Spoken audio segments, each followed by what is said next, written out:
Hello student, आज हम आपकी पाठ्य पुस्तक सुगम भारती का पाठ 2 पढ़ेंगे।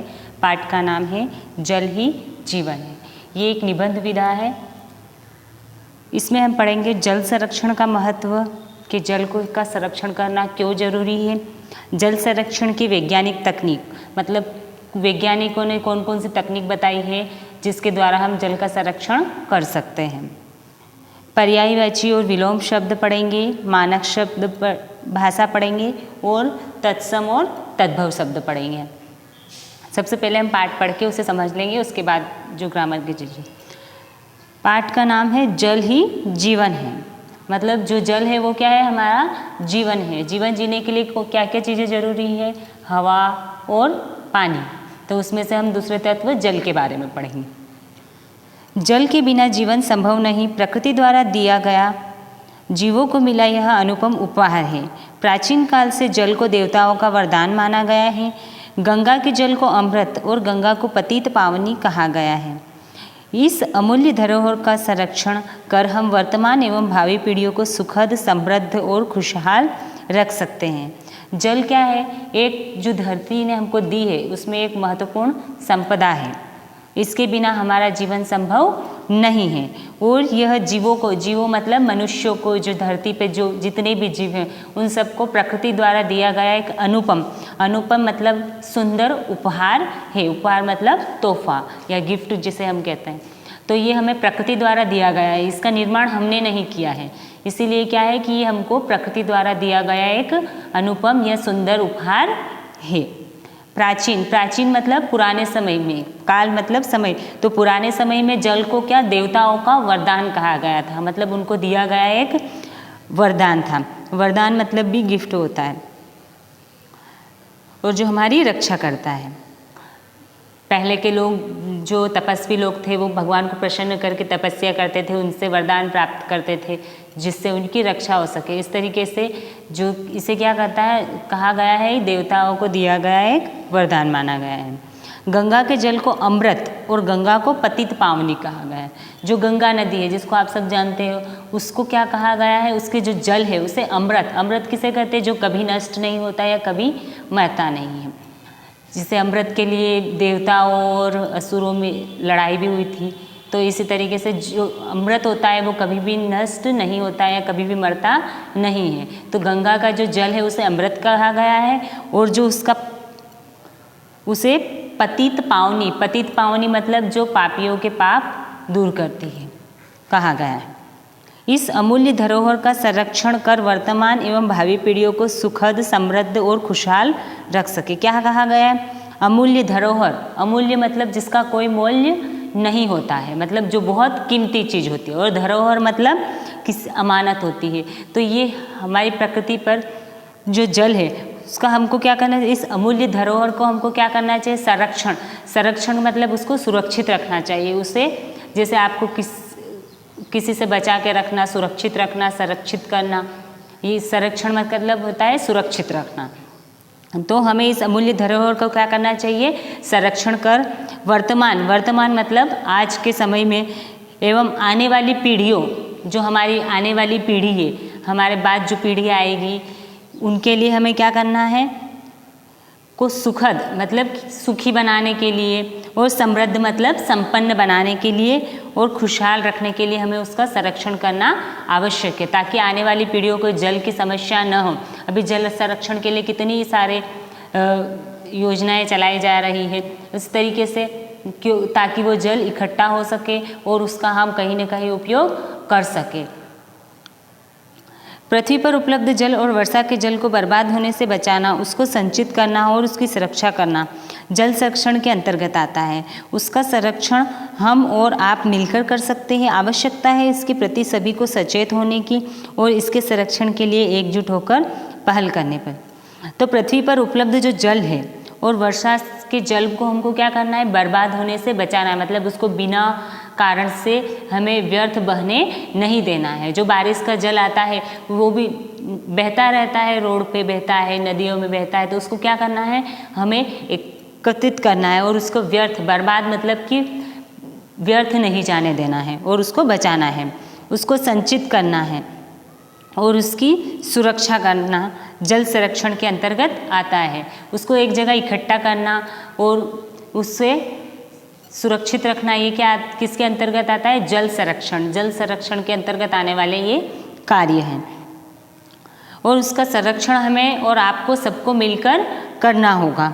और आवश्यकता है कि किस चीज़ की आवश्यकता है कि इसके लिए हम सभी को सचेत मतलब सावधान करें, जागरूक करें कि किस तरीके से हम जल का संरक्षण कर सकते हैं। और इसके संरक्षण के लिए हमें एकजुट मतलब सबको एक साथ मिलकर काम करना पड़ेगा। भूजल अमूल्य है। हम स्वार्थवश जल स्रोतों का अंधाधुंध दोहन कर रहे हैं। धीरे धीरे हम इन स्रोतों को खत्म करते जा रहे हैं। बोरिंग अथवा नलकूपों के माध्यम से आवश्यकता से अधिक जल निकालकर हम प्राकृतिक जल भंडार को लगातार खाली कर रहे हैं।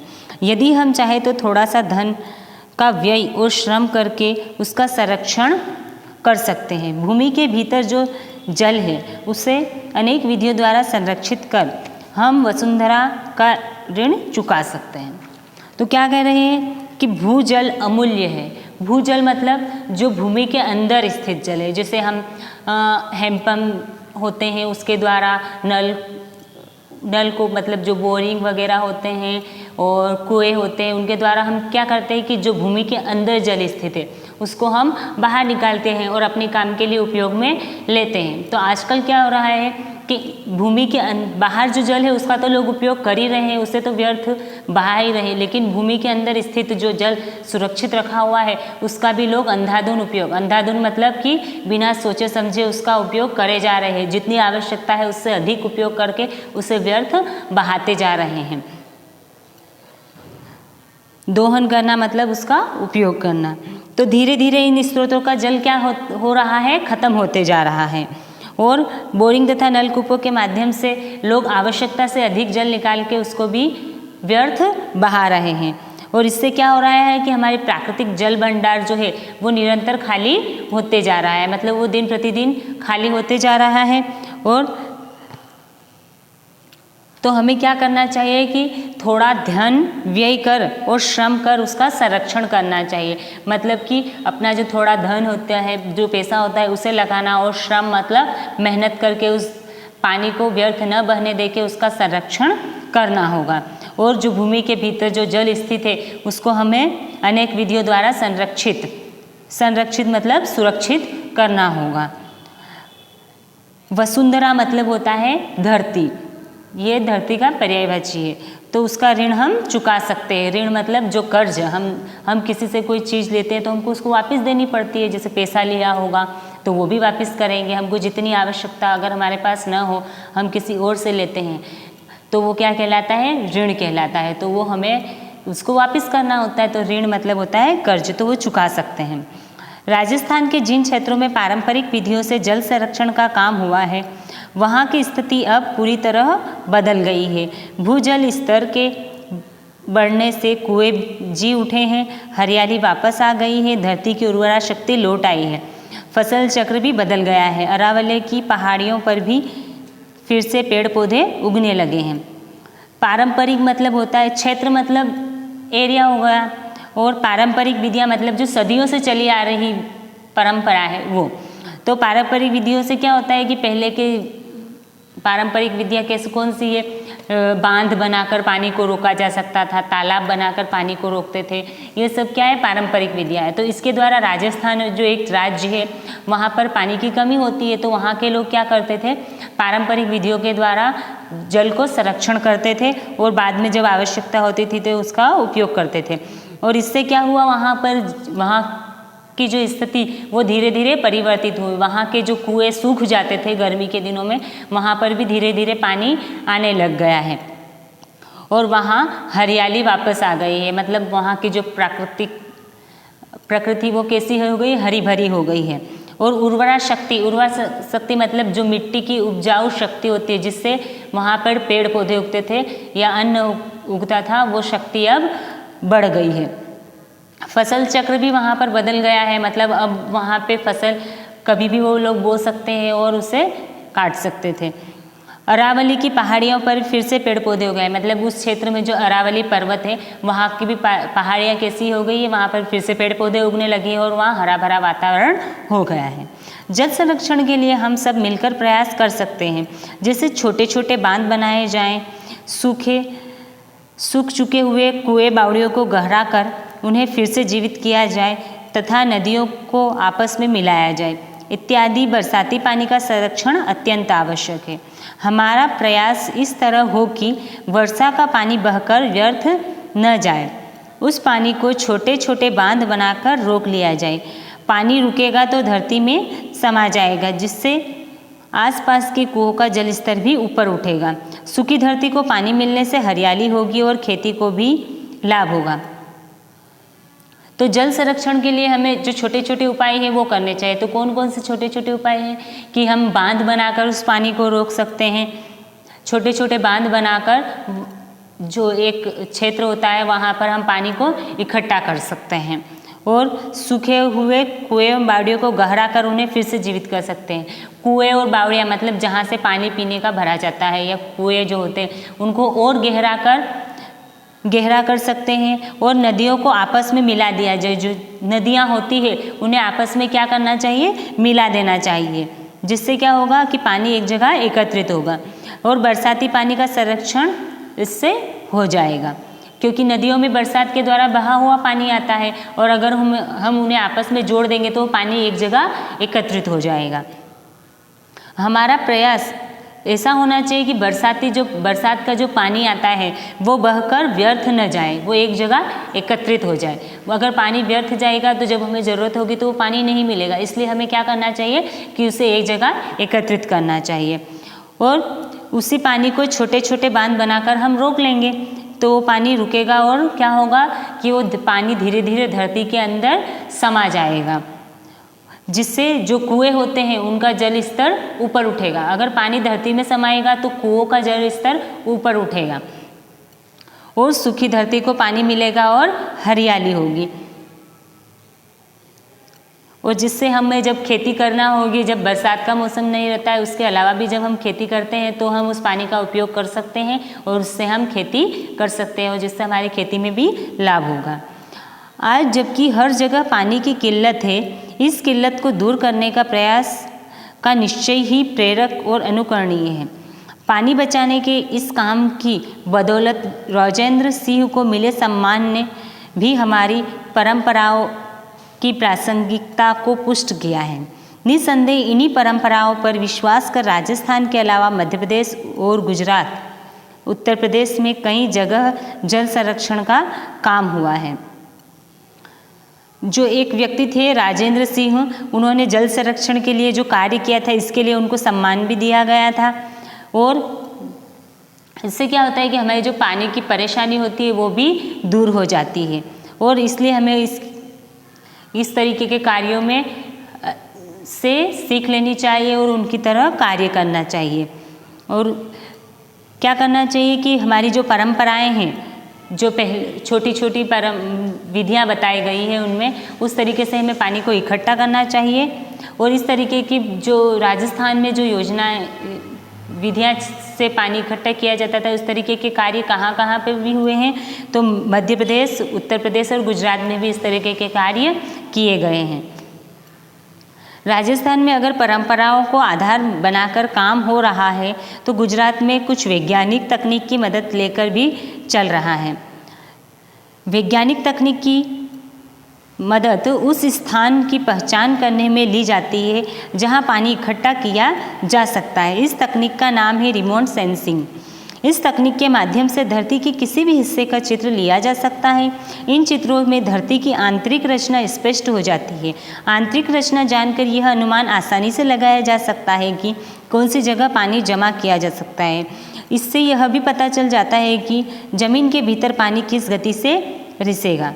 जैसे राजस्थान में पारंपरिक विधियों के द्वारा जल संरक्षण किया जा रहा था, उसी तरीके से गुजरात में कुछ वैज्ञानिक मतलब जो साइंटिस्ट लोग होते हैं उन्होंने बहुत सारी चीज़ों का निर्माण किया है साइंस ने। तो उन्होंने कुछ ऐसी तकनीकी का निर्माण किया है जिससे कि हम धरती के अंदर के जो चित्र हैं उनको ले सकते हैं और ये पता लगा सकते हैं कि हम किस स्थान पर पानी इकट्ठा करें तो वो धरती में धीरे धीरे रिस के और धरती के अंदर समा जाएगा। और इस तकनीक को कहते हैं रिमोट सेंसिंग तकनीक।